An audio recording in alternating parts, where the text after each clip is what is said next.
260 টাকা লিটার, প্রতি লিটার বিক্রি করা হয় একদম ওপেন সবার সামনে। আপনার যতটুকু প্রয়োজন ততটুকুই নিতে পারবেন ওদের কাছে। ওই যে হাফ লিটার থেকে শুরু করে 1 লিটার, তার থেকে ছোট বোতল আছে। একদম ওপেন গাড়ির মধ্যে মেশিন, তার মধ্যে থেকে ভাঙায়া তার মধ্যে এখানে বিক্রি করা হয়। এখানে আমার মনে হয় না ভেজাল আছে, তারপরও জানি না আসলে আপনাদের কাছে কি মনে হয় যে তারপর কি ওরা ভেজাল করে কিনা, আসলে আমার মনে হয় না।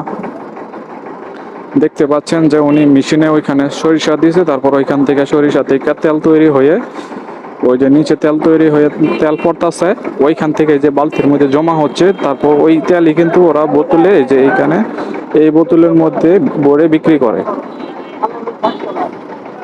এই হইতেছে এই বাজারে। ওনারা কিন্তু প্রতি বৃহস্পতিবার এই পাখরি বাজারে আসে, এই এই জায়গাতে বসে তারা কিন্তু এভাবে তেল বিক্রি করে।